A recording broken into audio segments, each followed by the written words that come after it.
I'm pulling the plug on the pin. Eavesdroppin.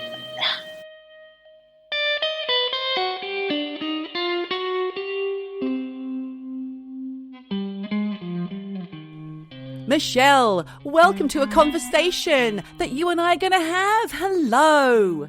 Hello, Geordie. Wow. I don't think, ever have introduced ourselves at the top of an episode. Well, I haven't introduced myself. I introduced you. I'm Geordie, just in case you were wondering. I'm Michelle. And this is Eavesdroppin, the podcast. And this is our conversation. Thank you very much. And you're listening in. Yeah, if you'd like to, go for it. Yeah. Please do. We love it. We love it. Do you know why? Because we're attention seekers. That's why. What? We are.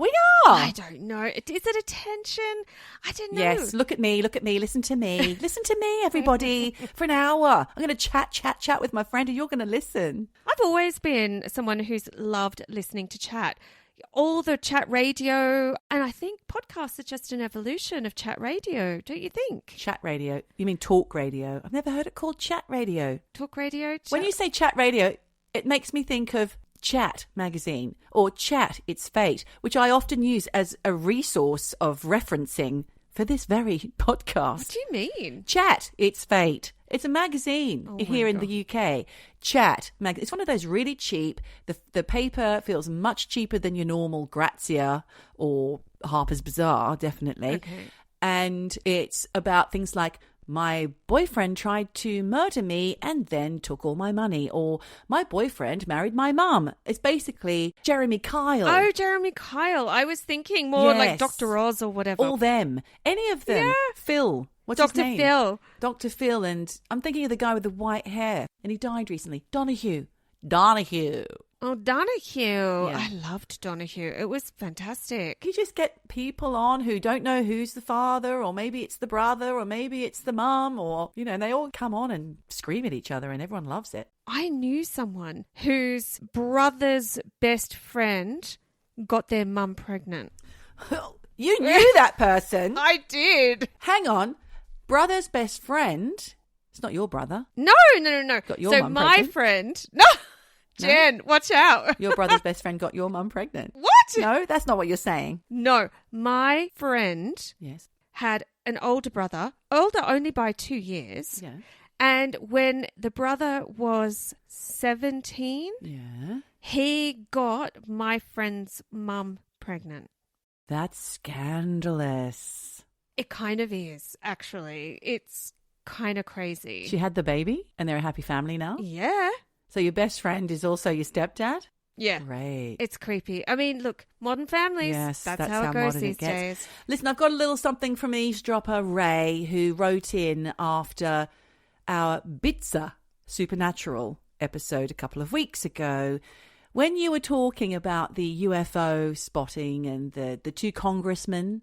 Do you remember? What were their Yes. names? Can you remember their names? Oh, the two ones who said, it's an angel. I believe so. And one of them was called Tim Birdshit, according to Ray. He seems to think you were saying bird shit over and over and over. And he said that some of the quotations of Tim Birdshit were more bird shitty than others. That's a little something from him. Well, I quite like that it sounded like bird shit. I do believe it was Birchit. It was Birdshit. But thank you, Ray, because, you know, there's a soft place in my heart for soft- you. A soft spot. It's all soft, isn't it? The heart. Let's be frank. Let's not talk about Ray and being soft in the same conversation. What? That's not very Ray, nice. Don't listen to her. I've got something else to add as well from a couple of episodes ago. If you remember, I raised a WhatsApp conversation when I lost a guinea pig. I didn't lose the guinea pig. Let me point out, my husband lost his guinea pig briefly for a couple of hours in the dark because he let him free. Silly man. You were pig shamed I about was it. a little bit pig shamed on the local WhatsApp, one of the local WhatsApps, I won't name it, because one of the people on that WhatsApp is a listener. So she actually got in touch before the episode came out from the Swiss Alps, Michelle. That's right, listener. I'm going to name and shame. Listener Karen was in the spa on a ski holiday. She had a little time out because she found it all quite grueling, the skiing holiday, as you can imagine. And she was just catching up with her WhatsApps when she came across my guinea pig shaming. And she did laugh and also was quite enraged on my behalf, but particularly the part where a lady said to me, I would come and help, but my hips collapsed. I don't think I mentioned that part because I didn't want... And she also noted how the conversation turned into a debate about whether small animals like guinea pigs can actually feel. Oh, my God. So we had a little to and fro in the WhatsApp. And then she said, she's listening to a podcast which is through Radio 4, the Sounds app. Basically, it's reading out community forums and WhatsApps. It's a comedian called Jade Adams. It's called Welcome to the Neighborhood. I did listen to it. It's not quite what I expected. Okay. She has guests on and they pick up random WhatsApps and they read out the funnier things. And it made me think about my WhatsApps and group messages. And I had actually received quite an entertaining one yesterday. And it was an arrangement to celebrate a friend and colleague's birthday. And it ended with, all are invited. Mark is going to bring some ecstasy and I probably won't be wearing a bra. So it's going to be an amazing night. To which Mark, and we're talking Rains Park Mark here. Sorry, Mark. Mark replied, just to clarify, I won't be bringing Class A's, but bras might be optional. Now, there's all sorts of people on this WhatsApp, just saying, but it was funny. Oh, I love that. I love that.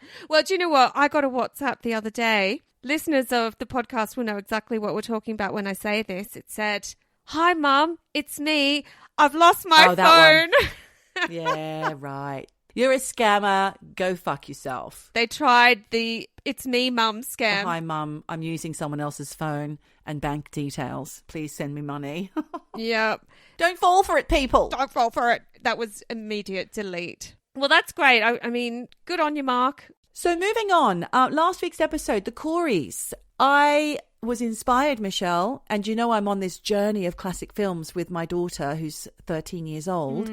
We decided to watch Lost Boys together as a family, minus the youngest one, who's only 10, because I was concerned it was quite bloodthirsty. But in fact, I got really confused while watching it, because yes, there was Kiefer Sutherland. There was, your Jamie, whatever her name was. Gertz. Jamie Gertz. I was waiting for Lance Henriksen, the older actor, to appear, and for them to all go on a road trip, because I got it mixed up with bloody Near Dark, didn't I?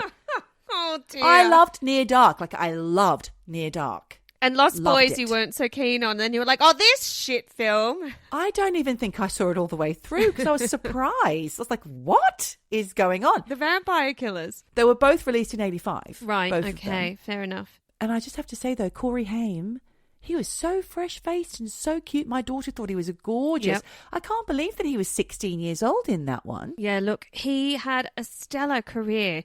It shot up as fast as it went down into the toilet. It was very, very sad and how he ended up just really tragic because, like we had discussed on the podcast, a couple of different decisions by his dad stroke shit manager. Yeah. And, that guy could have had a career because he really had it all. He did have it all, and he was the cuter, more talented one of the Coreys. You keep slamming the other Corey. Poor Corey Feldman. Yeah. Sorry, whatever, mate. Whatever. She keeps saying. But what happened to both of them? It was very sad.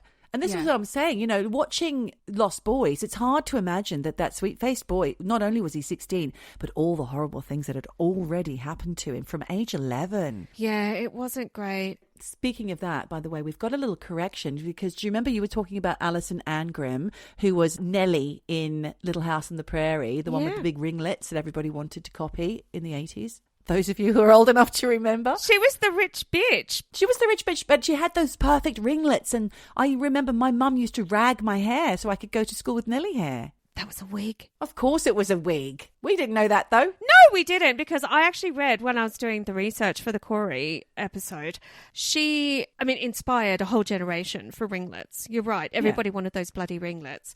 And for the first 3 months of shooting, they were putting her hair in curlers. She was having to get on set at 3:30 every morning. And then in the end, she was like, I need a goddamn wig. I can't take this anymore. I'm too tired. Good for her. And they gave her a wig, but she had this awful, terrible metal clip that dug into her head the whole time she was filming. It was one or the other. Painful She couldn't win. Yeah.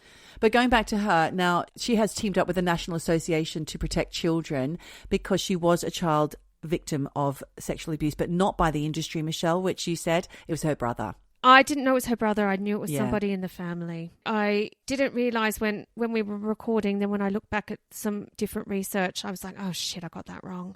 Thanks for clarifying. Cleared that up for you. We do like to have our facts right when we can. Have you watched Bendels in the new look yet? Not yet. I've had no time. No, fair enough. No time. Have you? No. It's on the radar. On the radar, exactly. I'm actually watching Night Detective, or no, True Detective, The Night something, The Long Night. I can't remember what it's called. Jodie Foster, so good. Is Woody Harrelson in it? No, but he is the producer. Aha. Pin that. Pin Woody, because today, peoples, we are still on a bit of a celebrity train. Choo-choo. I'm going to be talking about Charlize Theron to you today, Michelle. Is that how you say it? Theron or Theron? I thought Like Charlize Theron. Charlize Theron. You are all up in the South Africans. You know, you did touch on Oscar Pistorius I and did. Reva Steenkamp. It kind of led to Charlize a little bit, yeah. Keen to know what that connection is. The research, essentially. But Charlize Theron, who is gorgeous, she put out a film in 2019 called Bombshell, which I didn't know about, Michelle. And when I looked into it, it was so bloody interesting. It's about a group of women, real life women, and it stars people like Nicole Kidman and who's Barbie, the other Australian actress, Margot Robbie. Okay. Who plays a fictional character. The rest of them are based on actual news anchors amongst the Fox News network. It's about when in 2016 or 2014 actually, chairman of Fox News, Roger Ailes, I don't know how you say it, was accused of sexual harassment. Oh. On a grand scale. She was actually nominated for an Oscar for her performance as former Fox News anchor Megyn Kelly.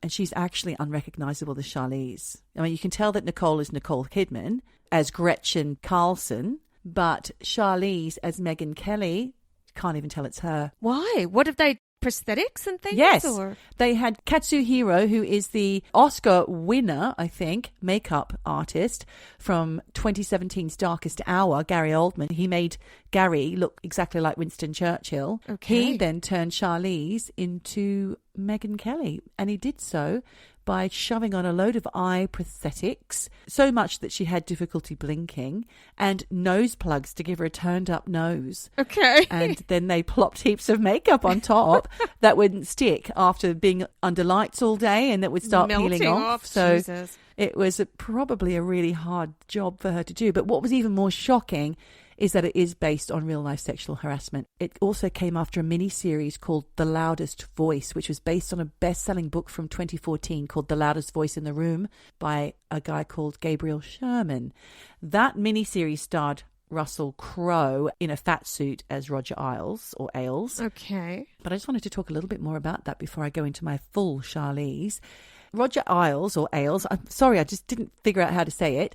He was one of the most powerful men in television until he resigned in 2016 following the sexual harassment allegations. Mm-hmm. He was originally hired by Rupert Murdoch in 1996 to basically build this Fox News network from the ground up. And he did well, by all accounts. And he did well. And both Megyn Kelly and Gretchen Carlson accused him of sexual harassment after a long time. I mean, it's gone right back to the 60s, apparently, his sexual harassments. And it was claimed that he would inject sexual and or sexist comments and innuendo into every conversation, which included asking Gretchen to turn around so he could look at her ass, basically, and also commenting repeatedly about her legs or urging her to wear figure-hugging outfits every day. Now, Gretchen Carlson was a former Miss America, and he would often publicly try and embarrass her by saying, in front of everybody, saying he'd slept with at least 3 former Miss Americans, but not her. Obviously, he's of a different generation, right? If he's been around from the 60s.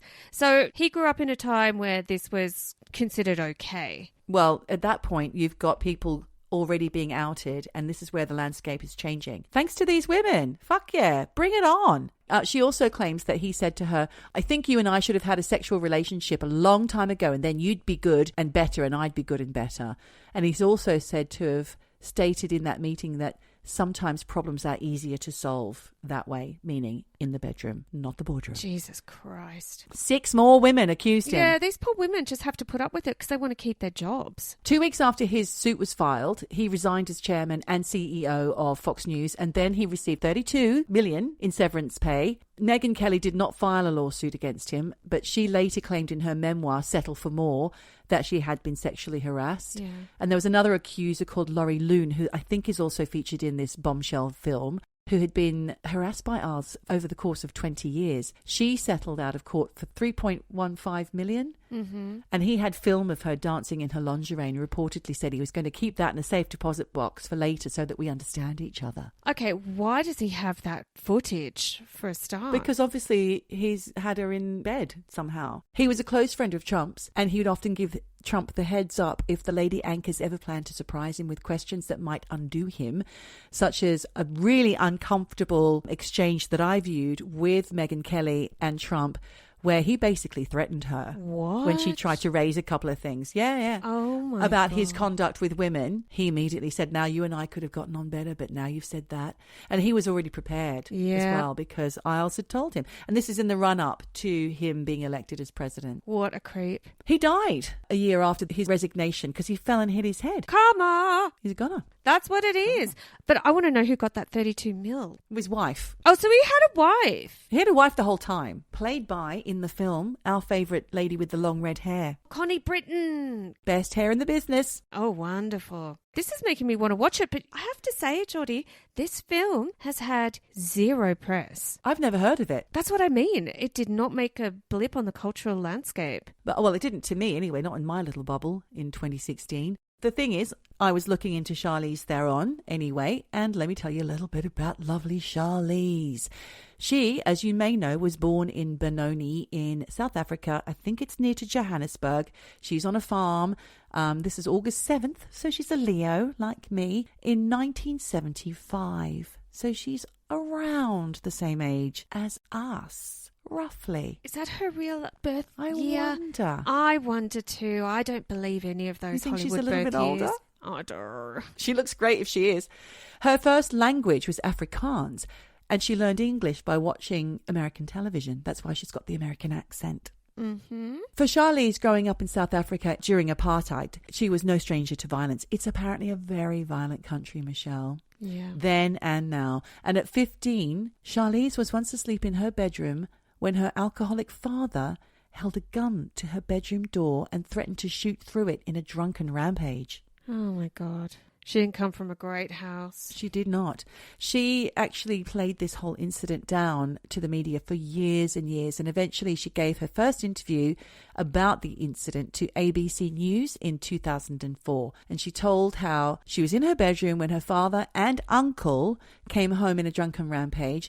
An aunt obviously had the heads up, so she called Charlize's mum Gerda and said they were on their way, so she was prepared for them to arrive. Her parents had had a turbulent relationship. Her mother, Gerda Maritz, was frightened for herself and her teenage daughter, Charlize, who had just arrived home from a break in being at boarding school. Okay. So Charlize says that she heard her father swearing and shouting at her mother to let him into the house, and then she told NPR in an interview, "My father was so drunk that he shouldn't have been able to walk when he came into the house with a gun. Oh my God. My mum and I were in my bedroom leaning against the door because he was trying to push through the door. So both of us were leaning against the door from the inside to make him unable to push through. He took a step back and just, a la Oscar Pistorius, and this is the link, shot through the door 3 times. Oh my God. He missed them. Thank God. Probably because he was drunk and didn't have any kind of sense of aim, but it could have gone wrong. They were leaning against the door to stop him from coming through. She said none of the bullets ever hit us, which is just a miracle. Gerda had already raced to grab her own handgun, so she started firing it at him. Oh, shit. She said at the time, I don't know how many times, she said she saw him fall, and when she turned around, she saw his brother behind her, so she instinctively shot him as well, and he went down. So she shot both of them? Yeah. Charlize was in the bedroom still, and she could hear the shots being fired from her bedroom, and then she heard her mother screaming hysterically. Did they die? Charlize said, When I went into the passage, I saw my father's brother. My mother was sitting in a corner of the bedroom crying, and she said, Charlize, I've shot them. I've shot them. Charlize swears to this day that her mother was sober at the time, and courts found Gerda's actions to be in self-defense. Yes, she killed the father, but not the uncle. Oh my God. Yeah. This is fucking full on. Wow, I had no clue. Yeah. Did you not know this? No, this is all new information. I had no clue. Charlize Theron's mother killed her father in self-defense. This is news to me. Practically in front of her. Not necessarily because she was in the room, but she was there. That's the thing. I mean, you look at Charlize Theron and she looks so elegant and well put together. Poised. Yeah. Poised. You would never know that behind this beautiful mask is this crazy upbringing. Yeah. You don't know anyone's story, do you? No. Until you do. So Charlene has since praised her mother's actions in interviews for making her the brave woman she is today. But she said she did live in fear for much of her childhood. And she said, I think what affected me more in my adult life that happened in my childhood was more the everyday living of a child living in the house with an alcoholic and waking up not knowing what was going to happen and not knowing how my day was going to go, and all of it dependent on somebody else and whether or not he was going to drink. She said he could be very serious but loved to laugh as well and enjoyed life. He also had a disease. He was an alcoholic. I just really struggle with the word disease. It's a disease. How is it a disease? I always thought a disease was something that you catch. You know, an addiction is, you don't catch an addiction. Okay, he is unwell. Yes, but you can have an addictive personality. Like, you can be more likely to be addicted to something than others. You can have a drink and he can have a drink. You'll end up putting the drink down. He won't. And it gets to that point. It's something that they can't stop. And you can't control it. It's the same with gambling, sex, loads of other things. I agree. It's just, you know, we do talk about terms and language and how important it is. Well, I would say it's an illness. Yes, it is. It's an illness. Illness can also develop. An illness can develop. I think it's a predisposition that you would potentially be able to... Jury's out on that one. I think it's more about language that I struggle with, not with what's happening to these people, because obviously anyone who's an alcoholic, it's terrible. And maybe you do have more of a predisposition to becoming addicted to things. But this is the language of the daughter of an alcoholic. So I'm going to allow her to use that language. I think that's fair because she lived with him and she said, you know, nature gives you an instinct, and I knew something bad was going to happen. And she said, looking back, she would have done the same if she'd been in her mother's shoes. She would have done the same thing. She lived with this. She knew how hard it was. I'm not taking away from any of that. It was more a language question or thought. But anyone, I think, who grows up living in fear, and especially in a country where dad's got a gun and he's drunk, like fucking terrifying. I mean, that's scary. Terrifying. And not just that, the culture of violence. I'll go on to tell you a bit more about that in a minute.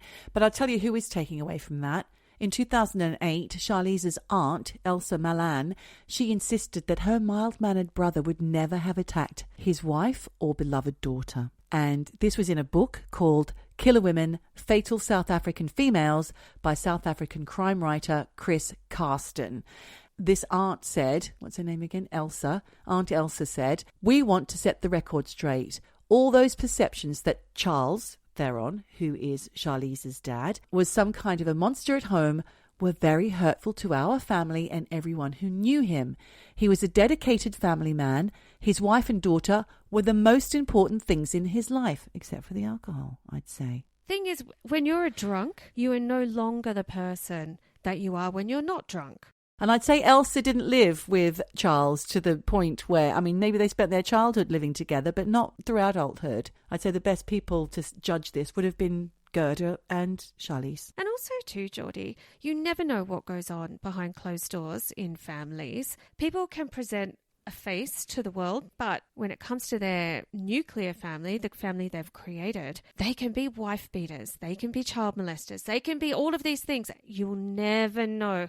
I mean, obviously we don't know what the truth is, but maybe the sister doesn't either. No, that's what I think. But she went on to say he was a benign and mild-mannered man who could never lift his hand in anger to anyone. And she said of Gerda, on the other hand, that she could be testy and grumpy and never hesitated to speak her mind.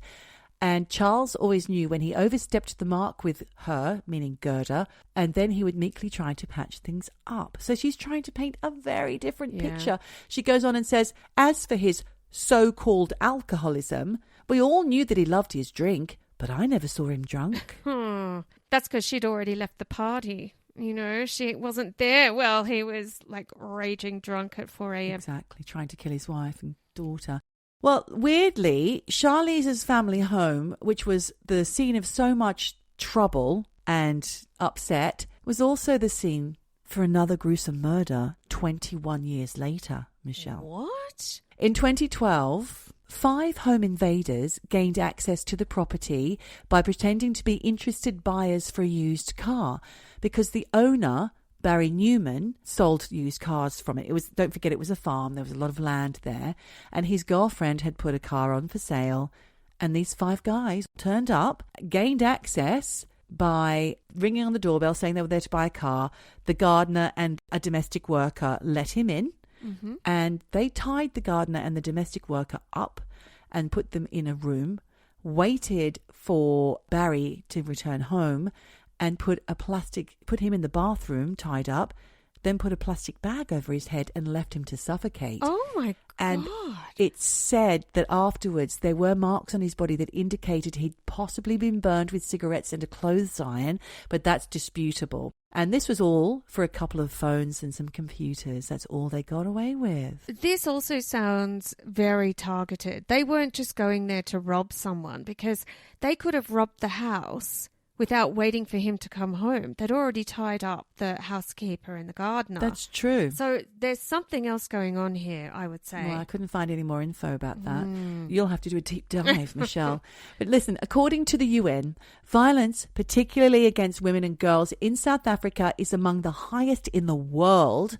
According to official statistics, 1 in 5 women in relationships have experienced physical violence by a partner, and many more have suffered other forms of violence by men they know and strangers. Horrible. So for Charlize, who lived through this turbulent childhood and was marred by the trauma, said it was the constant state of hypervigilance which pushed her to seek therapy in her late 20s.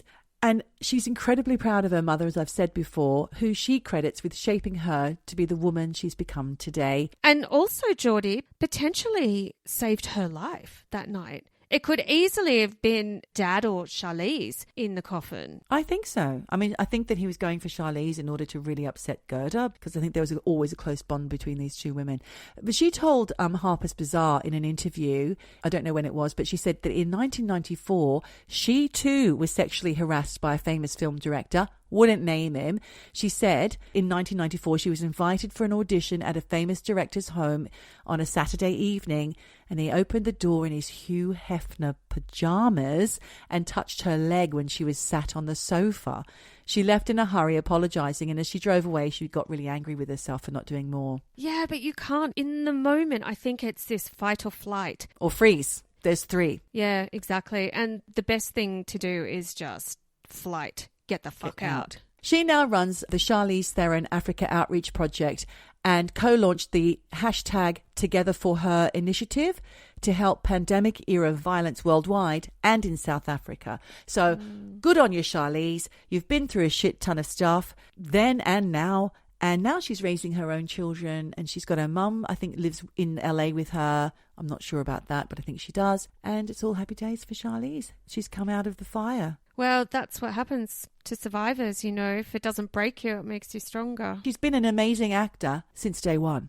You know, Yeah. What was her first film? Monster. No, she's had other roles before that. But, I mean, that's when she was that awful serial Eileen killer. Wuornos. Yes. No, she's had other things before that. Can't think of what. She's been around the block.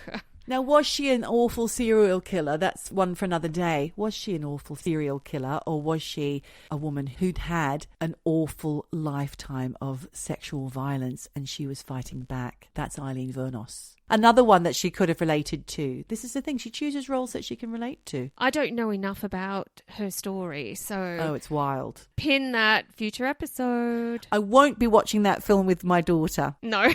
Give that a miss. So there you go. Where do you go? There you go.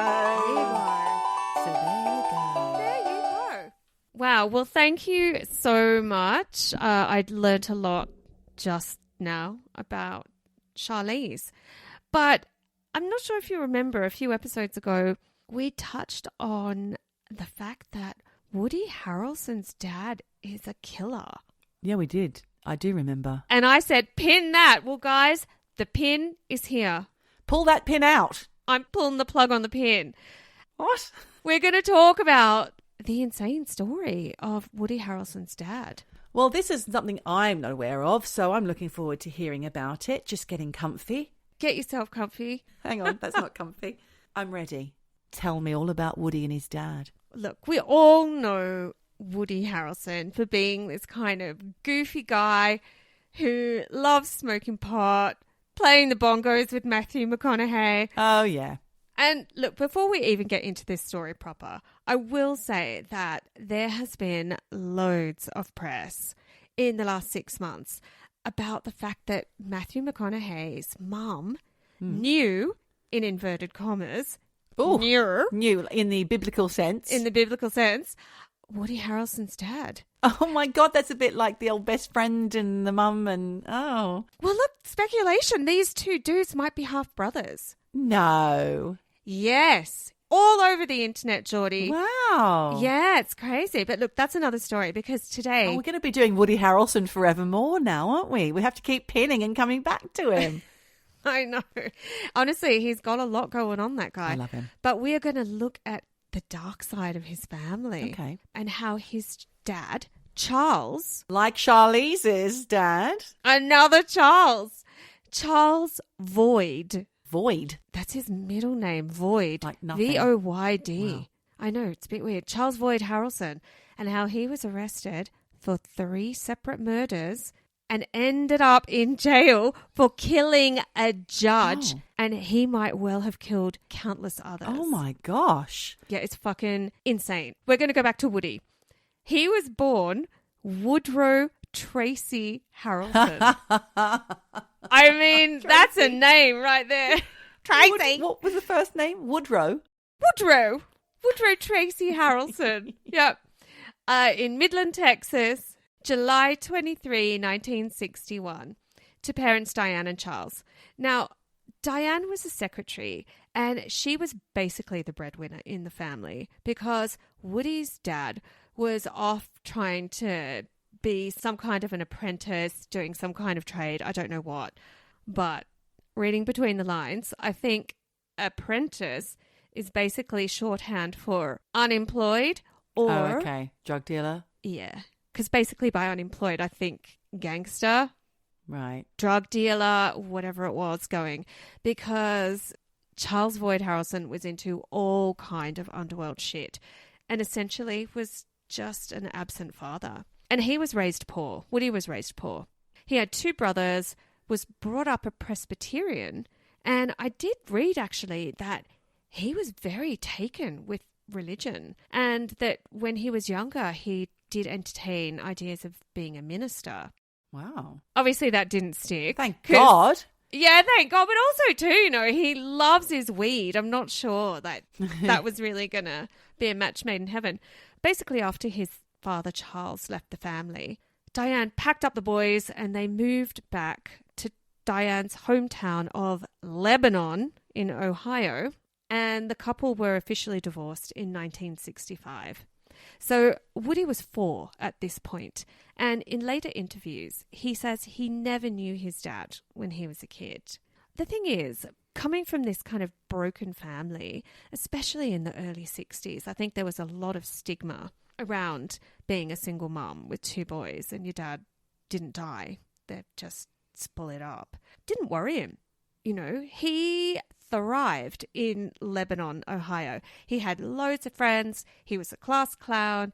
And I heard this clip where he says the first time he knew he wanted to be an actor was when he was at school and he was doing this Elvis impression. Everyone went wild for it. And actually, he was pretty good. I mean, it's really cheesy. I heard him do the impression, but he did a really great Elvis. And he realized he loved the attention, loved the adulation. Like us. Yeah, well, where's my bloody Oscar? Where's my $1 million paycheck? Come on. No, look, he loved it. And after high school, he went to college where he studied theatre and English. And after he graduated in 1983, he moved to LA because he wanted to be an actor. And it all went really well for him. I mean, he's that kind of one in a million who, hey, I've arrived in LA. And everyone's happy about it. Oh, immediately gets an agent, immediately starts booking good roles. And people love him. What was his first one? He did commercials. He must have had something pre-Cheers. Well, he did commercials, and I think he had small roles. I think he had uncredited roles. But he was definitely on people's radar. And he was just charming, you know, and everybody loved him. Like, he was just friends with everyone, and everything was just kind of falling into his lap. And then his career hit kind of a turning point because he got the role of understudy on Broadway for a stage play of Biloxi Blues, which is, that actually did get turned into a film later, but it's a Neil Simon play. And little side note here, Woody Harrelson actually married Nancy Simon, who is Neil Simon's daughter, on a whim. They were just drunk. Let's get married. And they did. And then the next day they went to get it annulled, realized they couldn't. So they were married for 10 months. But it was kind of a sham marriage. Look, while he's in New York being understudy for Biloxi Blues, his mate in LA calls him and is like, hey, listen, I just went for an audition for this TV show. And they said they're looking for a really dumb guy from Indiana. You'd be perfect. Nice. Yeah. And so he's like, should I be an understudy in New York on Broadway or should I be in Cheers? Which is the biggest TV show of the 80s. One of them anyway. Yeah. So he takes the role of Cheers, and obviously his career blows up, and he stays on Cheers for 8 years until, you know, the series finishes. As you said, in America, Cheers was the biggest show on television at that time. And every week it had more than 93 million people watching. Did I hear that he also got the job because his name was Woody and the character's name was Woody, and that way that any reaction he would have had would have been completely natural? I wouldn't be surprised. I didn't read that. I have heard that before, but I didn't read anything to verify. But honestly, he's such a good actor.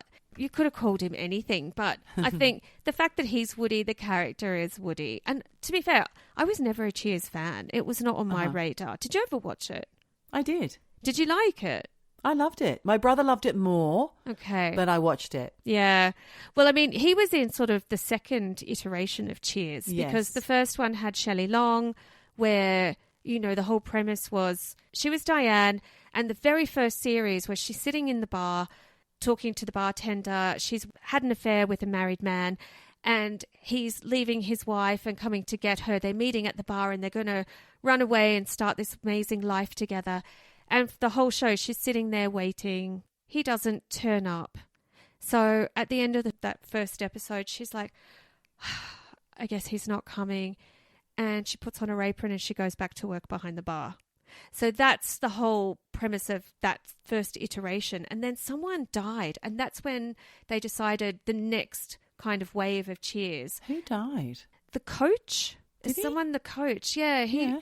And then that's when Woody Harrelson came in. Oh, Shelley coach. Long, Yeah. Shelley Long was gone because she wanted to And have a film Kirstie career. Alley. All of that. So it really kind of changed and really blew up.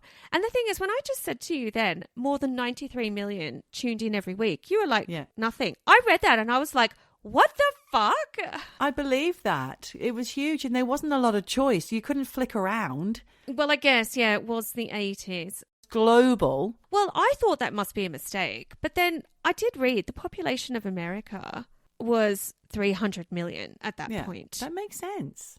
I mean, and this is 93. So a third of the population was tuning in. So I think you'll find the same kind of figures for Seinfeld. Yes, actually. And MASH. They were all the huge TV shows at the time.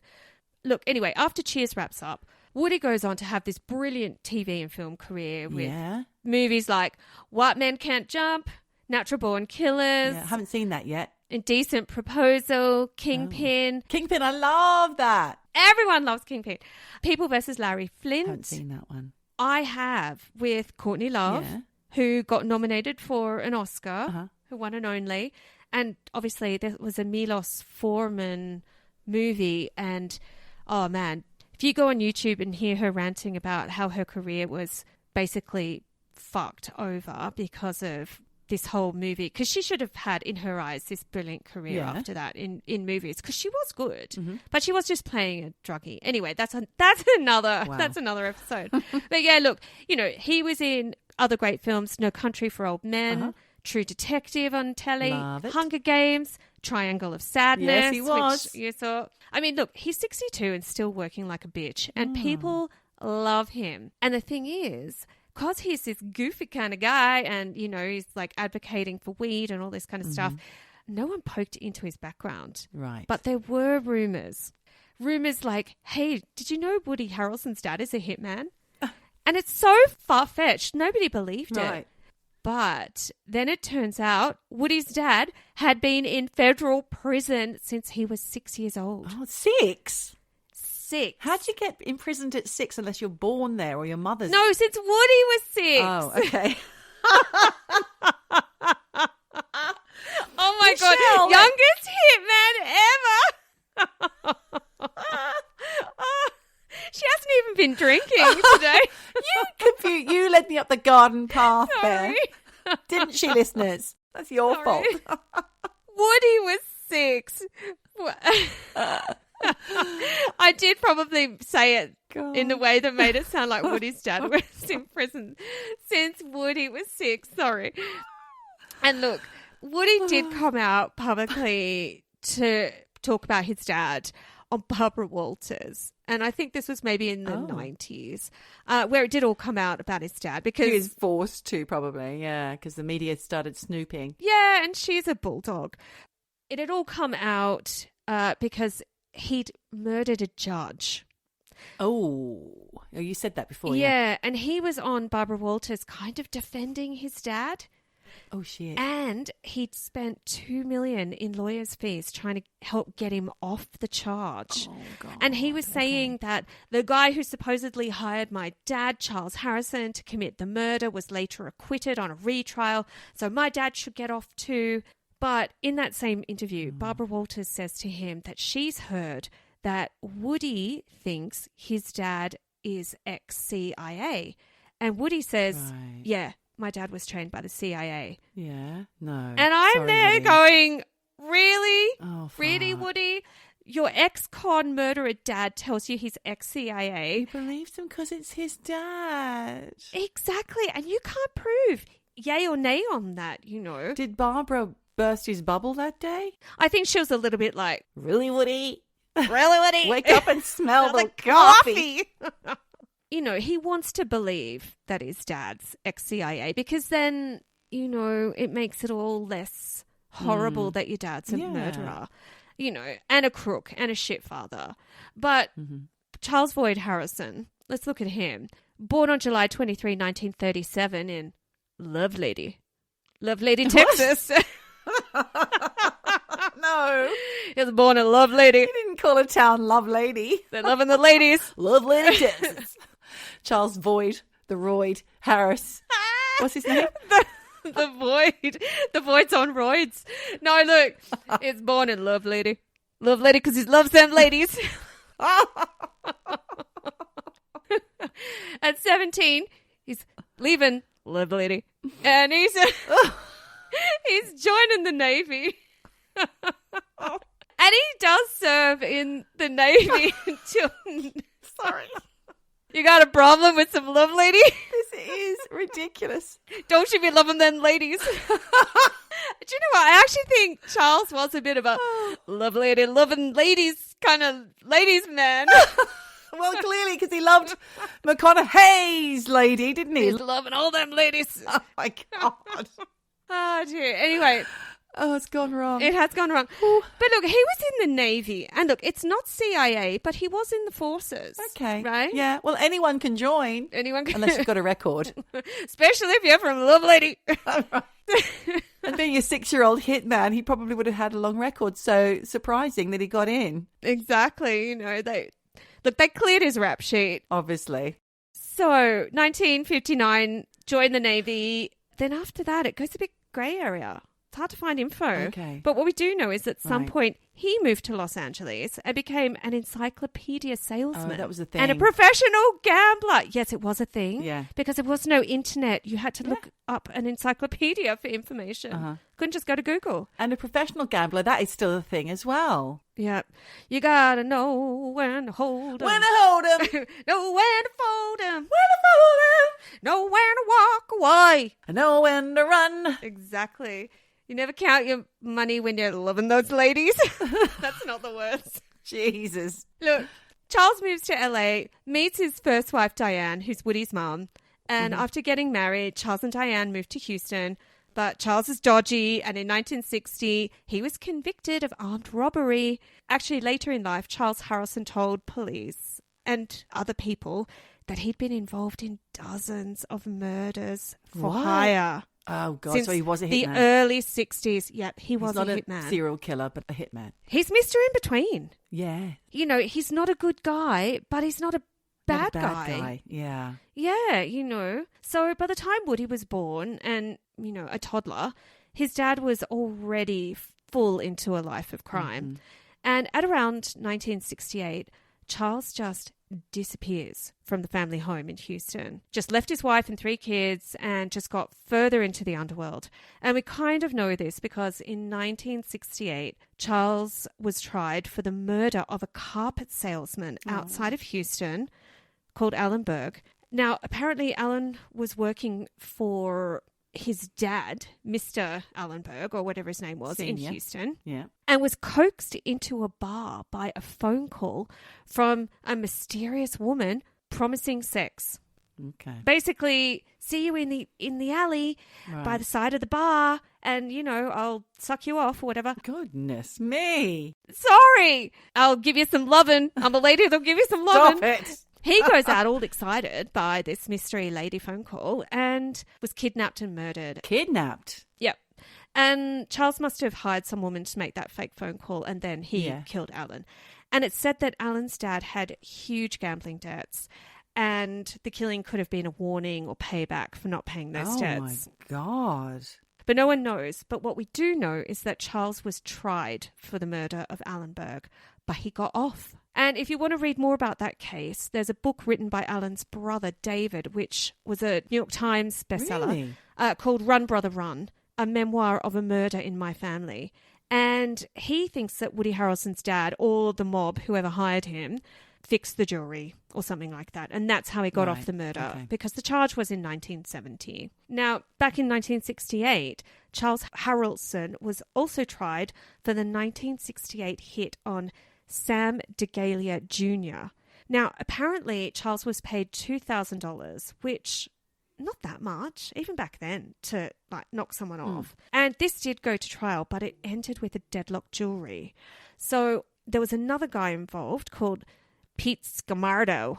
He was also tried in the case and was found guilty of being an accomplice to the murder and sentenced to 7 years, but of probation. On that basis, Charles was retried for this case in 1973, and this time he was convicted and sentenced to 15 years in prison. But in 1978, after serving just 5 years, he was released for good behavior, and he was like, of course, you know, I'm done with crime. There's no way I'm going back to a life of crime. I've learned my lesson. Thank you. I'm happy to be free. Less than a year later, when he and his then wife, Joanne, were both arrested for murder. Both? That the judge? Yeah. May 29, 1979, U.S. District Judge called John H. Wood Jr. was shot in the parking lot outside his They're all juniors. Juniors. Yeah, I don't know why. It's the Midwest. He was shot in the parking lot outside his San Antonio, Texas townhouse. And look, Charles would have got away with it, except obviously he did get convicted in the end of killing Judge Wood, because basically he was hired to kill the judge by a drug dealer called Jamil Chagra, because Jamil was up on drug charges and it wasn't looking good for him.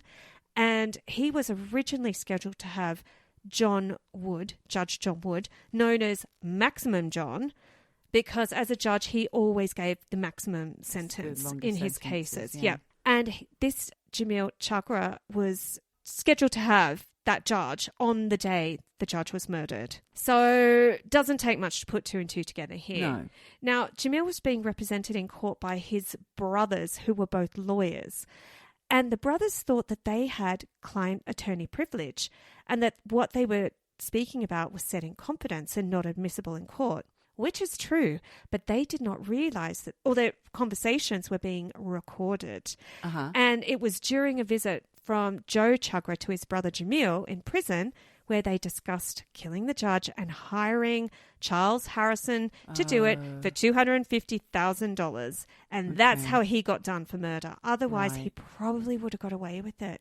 Goodness me. And look, when the police went to Charles's house to apprehend him for the murder, Charles starts yelling, screaming, all kinds of shit like, I killed the judge. And then he said, and I killed JFK. What? So, yeah. Calm down, mate. People were thinking, is he just saying this because he wants to make it look like he was crazy? Thing is, nobody even mentioned the judge, and he just came out with, I killed the judge. So he kind of put himself in it. Yeah. But it didn't wash because no one believed he was crazy, and also you cannot kill a judge and expect to get off lightly. And Charles Harrelson was sentenced to 2 life terms in prison, basically lodged on Jamil Chagra's conversation with his brother from prison. And the whole thing was really messy with plea deals and false accusations and perjury. And Charles's wife, Joanne, kind of had the book thrown at her. It's actually really sad because she said she was with Charles at the time of the killing and gave him an alibi, but it was all bullshit. Right. And she was sentenced to 25 years in prison for, perjury, and she died in prison from ovarian cancer. Oh, no. Yeah, it's just so sad. She was just roped into this bullshit, trying to protect her husband. Circling back to the whole JFK thing, Charles had told loads of people, including the prosecutors in the Judge case, that he was involved in the JFK assassination. Now, I will say that aside from being a hitman, allegedly, Charles also was a bit of a drug pig, loved his coke, was so coked up all the time. So, pinch of salt and all that with like all the tall tales he's saying. But apparently there are pictures that show that Charles Harrelson has a really strong resemblance to one of the tramps from around the grassy knoll on the day that JFK was killed, November 22, 1963, and he was in Texas around that time. That was when he was home with the family. Oh, my God. So in some conspiracy talk, these homeless tramp types were actually posed as a conspiracy that they were CIA hitmen and squad members who were involved in the second shooting on the grassy knoll. Like we said earlier, he claims to be CIA. And like I said, he lived in Texas at that time. So could there be a link here? I don't know. Wow. I'm just throwing out there what people are saying. Okay, interesting. You've got my cogs whirring. Yeah, because this whole conspiracy theory around the tramps, I mean, they call them tramps. They're just pretend homeless people, or maybe real homeless people. I don't know. Real. They could have been real. Yeah. The whole conspiracy is that they have something to do with JFK's assassination and that Lee Harvey Oswald was just a patsy. But it does feel a little bit far-fetched. I don't know. But either way, Charles gets tried and convicted of first-degree murder, goes to prison. Now, I read a Guardian article where Woody Harrelson says, like when he was a kid, he didn't think too much about his dad because his dad just wasn't around. And this is a quote. Yeah. It says, I was 11 or 12 when I heard his name mentioned on a car radio. I was in the car waiting for a lady who was picking me up from school, helping my mum, and I was listening to the radio and it was talking about Charles V Harrelson and his trial for murder and blah, blah, blah, blah, blah. And I'm sitting there thinking, there can't be another Charles V Harrelson. I mean, that's my dad. And he says it was a wild realization. Then the woman got in the car and saw my face and realized something was up. She was a very kind lady. I mean, can you imagine that's how you find out your dad is a fucking murderer? And that everyone in town knows about it. You know? No, that's terrible. Poor kid. So the upshot here is that Charles V Harrelson dies on March 15, 2007 at the age of 69 from a heart attack. Gosh. Yeah, in his cell at Colorado Supermax Federal Prison. And like I said at the top of the story, Woody had restarted a relationship with his dad and was trying to get him out of prison, paid loads of money to lawyers, but it didn't work and he died in prison. But I think he was a real character. Yeah, sounds like it. And to have a son like Woody, you would be. Woody would. Exactly. And I think that that's kind of got him through life. Like when you're a big character like that, you know, it gets you through all sorts of things, but it also can get you in a lot of trouble. You know, you can love all those ladies, but it can also, land you in the hot spot. But he wasn't bad looking. Charles Harrelson was a good looking chap. And I'll be looking up those links to feast my eyes on Charles Harrelson for sure. I bet he was a hottie. Hottie, for sure. Much better looking than Woody, actually. And in 1988, Woody said of his dad, "My father is one of the most articulate, well-read, charming people I've ever known. Still, I'm just now gauging whether he merits my loyalty or friendship. I look at him as someone who could be a friend more than someone who was a father." So the dude's under no delusions, but he's still his dad. And no matter how bad he was, I guess he was still prepared to throw $2 million at trying to get him off the charges. Yeah, for sure. You know, considering all of this stuff and, you know, considering that his dad was a hitman, a murderer, I think Woody turned out pretty well and he actually had a dream life. So, yes, well done, Woody. And that is the story of Woody Harrelson's insane dad. Let's call him murderous dad. Woody Harrelson's hitman dad. That's more like it. Thank you, Michelle. My pleasure. And thank you for all the interesting info on Charlize Theron. I had no clue. I can't believe that you didn't know that. I thought everybody knew that. No, I thought she was a privileged, beautiful kind of, you know, white South African who just come from the upper classes and, of course, breezed into Hollywood. That's what I thought. So you never know, do you? No. You do never know. Absolutely. That's some childhood trauma right there that she's experienced. And to be fair, Woody didn't have a great upbringing either, by the sound of it, with his dad not being present. But you know what? I actually think he had a great childhood because his dad wasn't present. So, like I said, you know, once he went back to Lebanon, Ohio, he thrived. Happy days. Happy days, and he had the dream life. Oh, good on you, Woody. Good on you, Woody. We love you. We heart you, Woody. I'll link up all those links on the Patreon. And if you're not signed up to Patreon, please do. And if you don't have a coin to spare for us, at least give us a like or a rate on all the places that you can go, like Apple Podcasts, Spotify, YouTube. We need more friendly faces on YouTube because they're all a bit mean over there. They are. They don't like those middle-aged ladies dancing. But yes, we would love more of your support because we do give and give. We don't ignore you. We do. And Michelle, what is the Patreon account again? You go to patreon.com/eavesdroppin.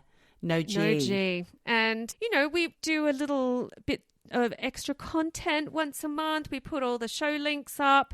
You know, every now and again we throw up some stuff that's relevant to the episode. So there are a few bits and pieces up there. And there'll be more towards the end of the year. Exactly. But look, Jodie, I think we've come to the end of the episode. A natural end. A natural born end. A natural born end. Oh my God, his dad was a natural born killer. Yes, I know. That irony is not lost on me, Michelle. With that Woody Harrelson and Charlize Theron knowledge, I am now going to say to you, dear eavesdroppers, to remember, wherever you are, whatever you do, just keep eavesdropping. Eavesdropping. Eavesdropping. Dropping. Eavesdropping. Dropping. Eavesdropping. Eavesdropping. Dropping.